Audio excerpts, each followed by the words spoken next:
It's the duo of the Fates in this prelude episode to TurboWorks.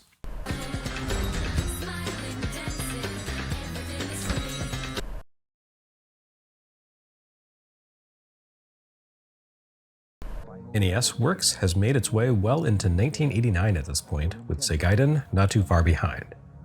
At the moment, I expect the two series to catch up with one another right as the chronology reaches August 1989. As you may know, August 1989 was kind of a big deal for the US video games market, as several systems arrived all at once. Sega's Genesis, Nintendo's Game Boy, Atari's Lynx, and finally, NEC's TurboGrafx 16, a reskin of Hudson's Japanese PC Engine console for America. Which brings us to the topic for this week's slightly early video: Analogue's new Duo console. As you'd expect from an Analogue product, the Duo is a sleek, well-made piece of equipment that does a great job of recreating the original hardware at a fairly competitive price given its features. But it also seems like a tougher sell than something like the Analogue Pocket or Mega SG, given the relatively meager popularity of the original platform it duplicates, at least here in the US. Does the Duo offer enough features to appeal to curious players while satisfying die-hard fans? The TurboGrafx 16 never really found its footing in America.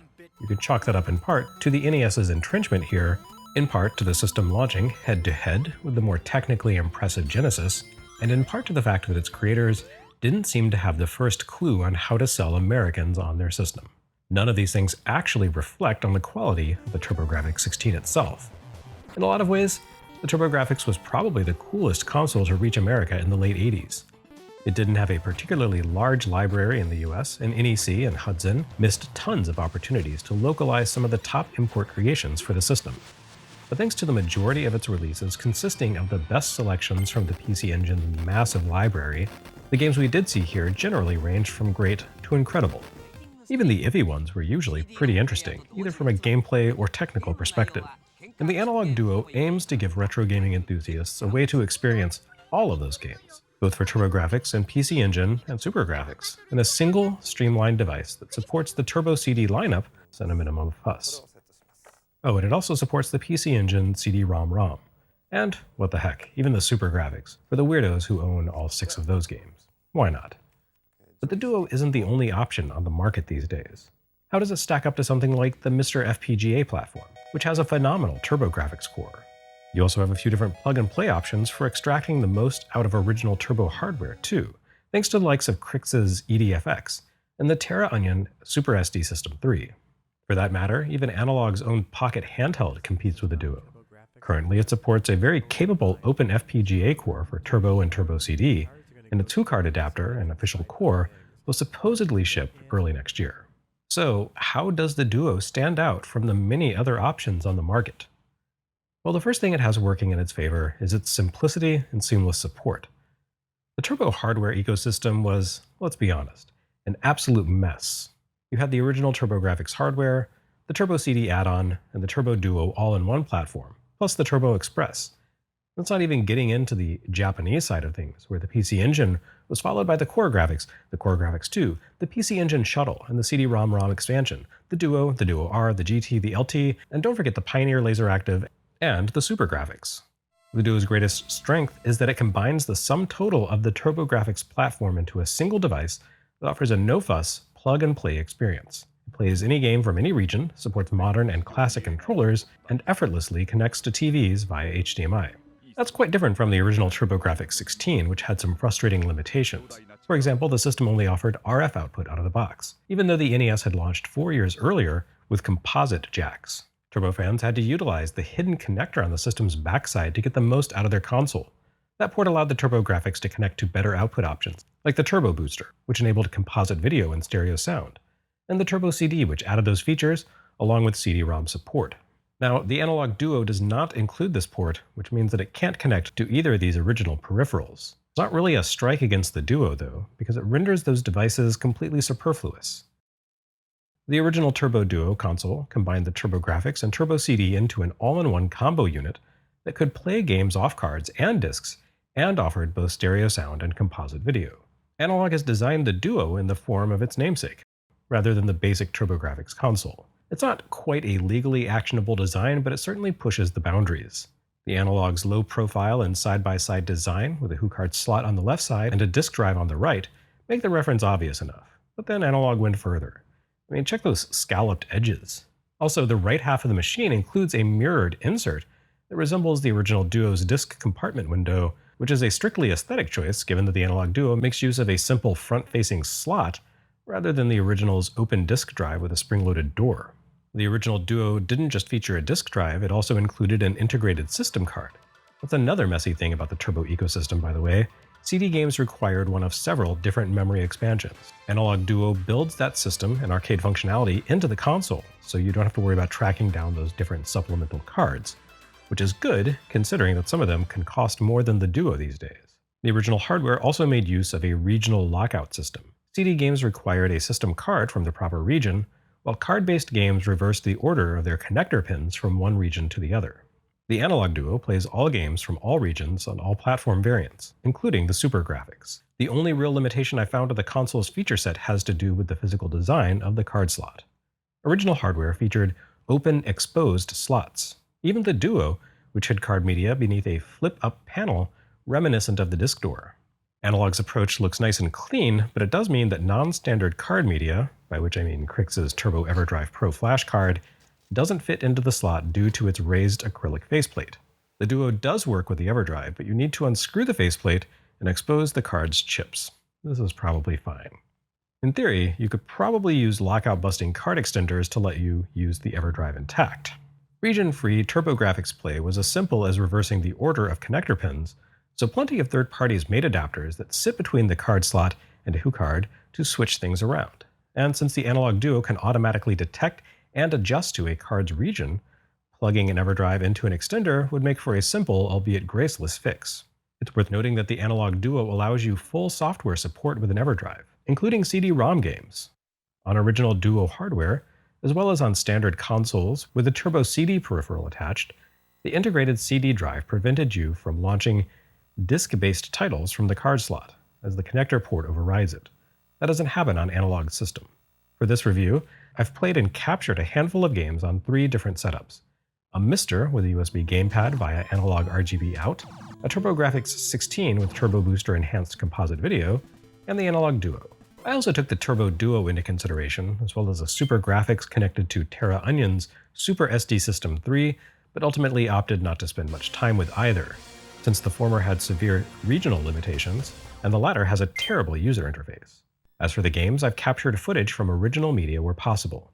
Obviously, that's not possible with Mister, so all of that footage was recorded from ROM dumps rather than the cards and discs I used on the other devices. The games you'll see here are Alien Crush, a TurboGrafx card, Dai Makaimura, a Super Graphics card, the Quarrymen World, and of course Compile's incredible Xevious Fardrout Saga, both PC Engine cards.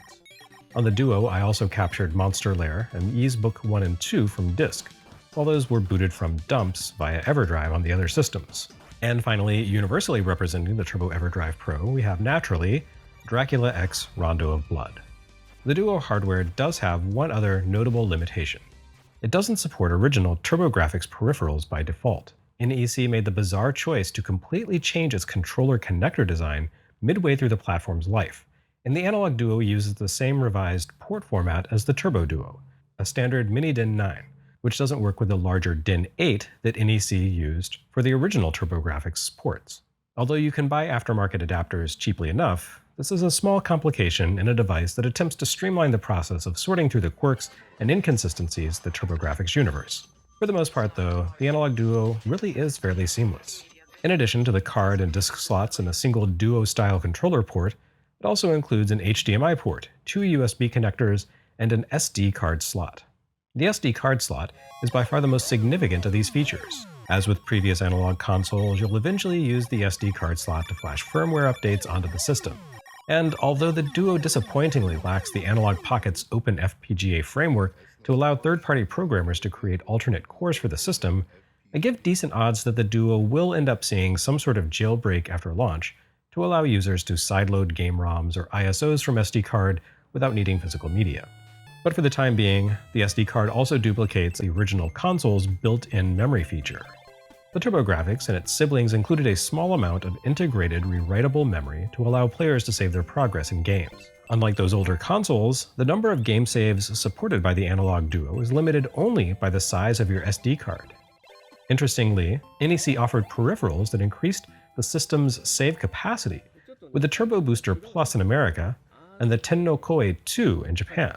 The Duo's manual actually contains convoluted instructions for transferring saves between the analog console and the Tenno Koei 2 bank for folks who really want to preserve their maxed out Easebook 1 and 2 save file from 1990.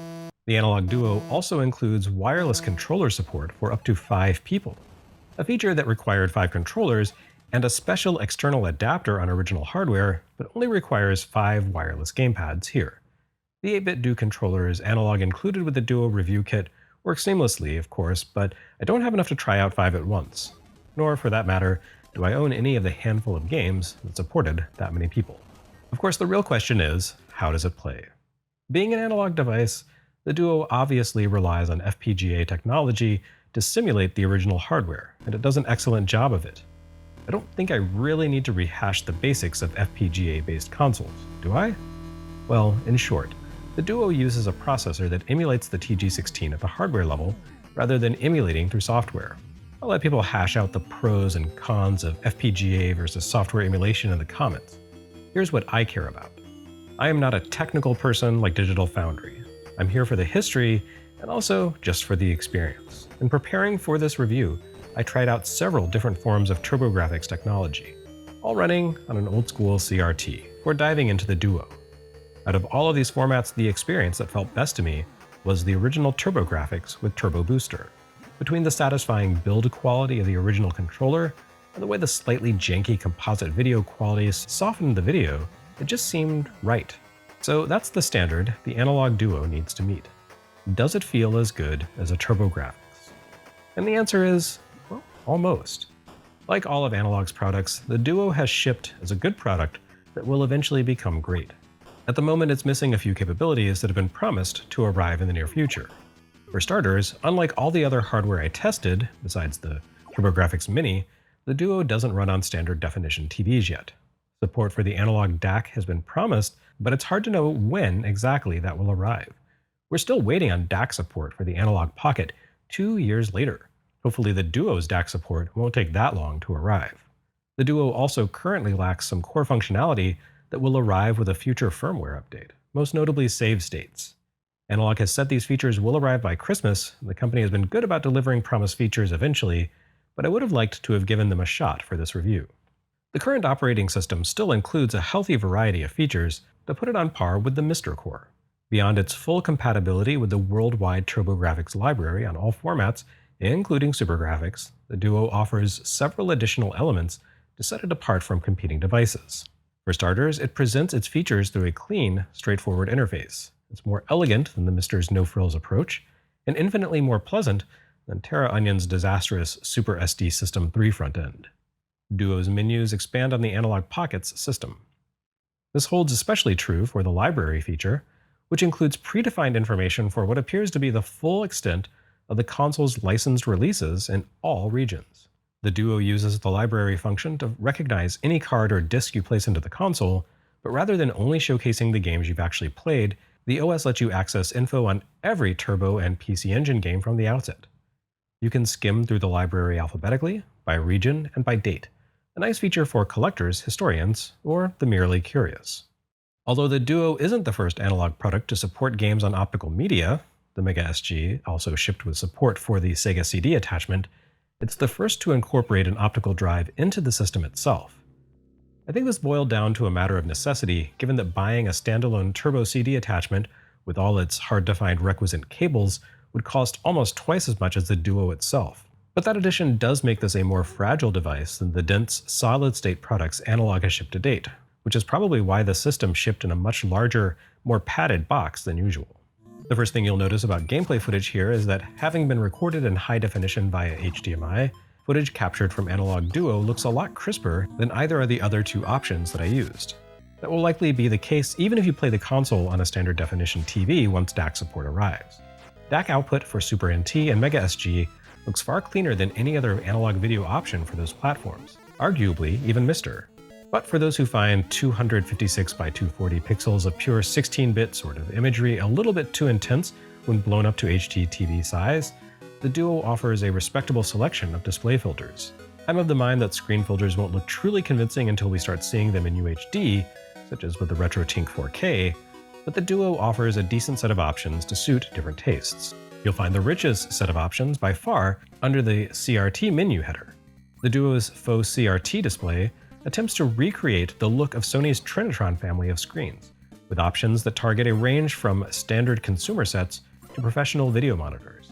The CRT mode allows you to recreate two different types of aperture grille, fine and medium, which adds a sort of cell-like overlay to the screen to separate the individual pixels of the game graphics. You can also display the graphics with scan lines only, or combine one of the aperture grille options with scan lines.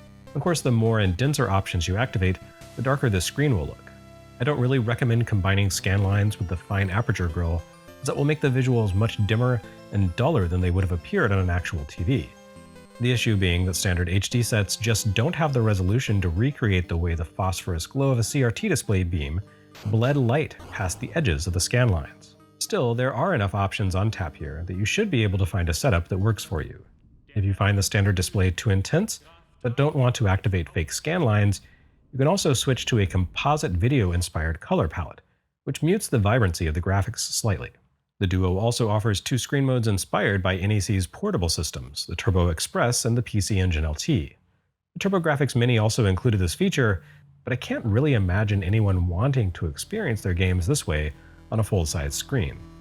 NEC's portables had best-in-class screens back in 1990, but that's not to say they've weathered the test of time particularly well. The TurboExpress had a strange screen resolution that prevented clean integer scaling, so it mangled the graphics a bit, especially text. It seems to look simultaneously dim, yet pale and washed out. The LT looked a little better, but only in theory because no one has ever actually been able to pony up the money to buy a PC Engine LT. Duo's Express filter is recognizable and works more or less the same as the portable screen mode M2 added to the TurboGrafx Mini, but it doesn't quite recreate the look of the real thing. The Duo treats the native graphics with a little too much respect to be truly convincing. There's no squashing or mutilation at play here, not enough destructive treatment applied to color palettes, no ghosting, no near unreadable text. It's a cute addition, but it doesn't quite land on a big TV. It does, however, make perfect sense for the TurboGrafx adapter and official core that are supposed to be arriving soon for the Analogue Pocket, which suggests that the Duo's features will largely be transplanted to Pocket intact. But again, the real question is, how does it play? After spending many hours with a wide variety of games, I'd have to say it comes pretty close to feeling like a proper TurboGrafx 16, albeit in high definition, especially if you use an OEM wired controller. Analogue's recreation of the underlying tech seems highly accurate and impressively responsive. I never encountered any visual defects, any sound distortion, or more severe issues like crashes or hangs. The Duo handled everything I threw at it, both from original media and from EverDrive, without issue. CD audio syncs correctly, though you will need to manually activate a setting to enable the full range of card-based audio when CDs are active. SuperGrafx games look and sound great.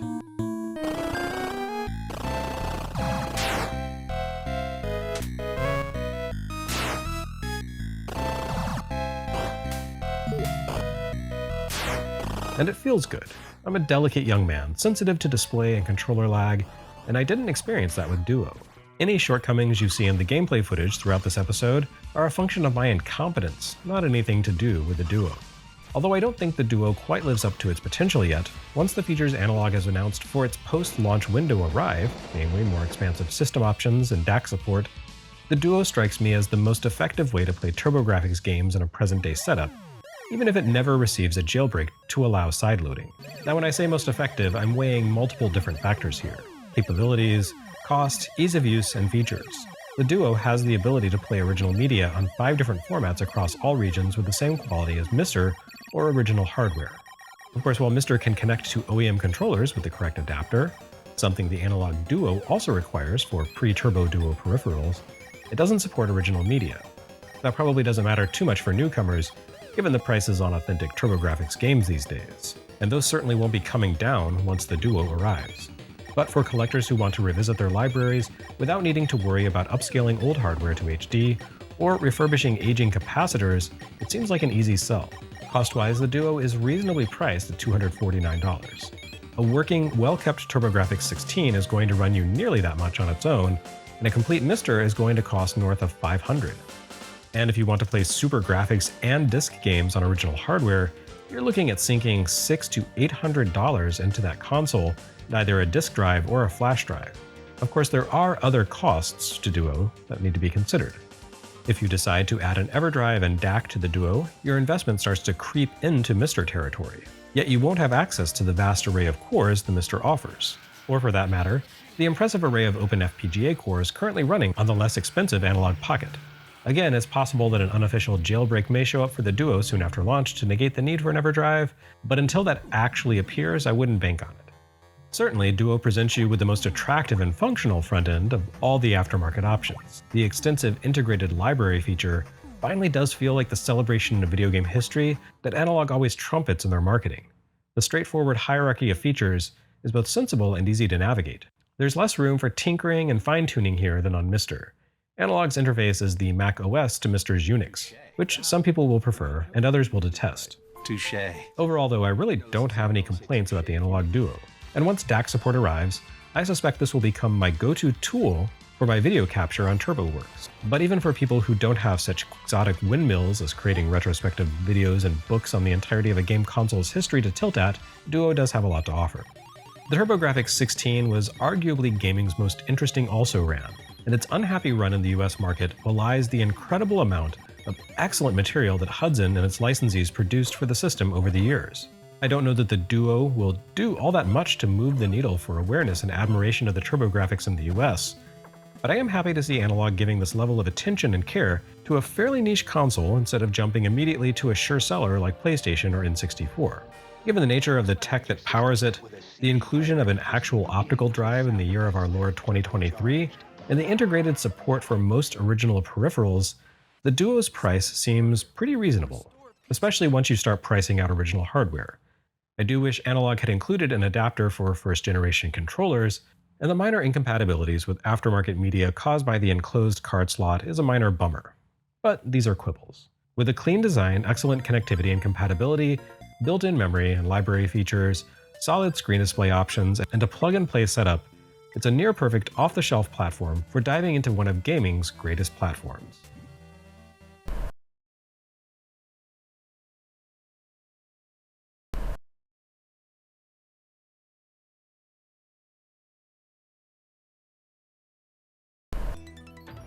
Next episode, when TurboWorks kicks off in earnest in mid-2024, you'll need all the courage a Keith can muster.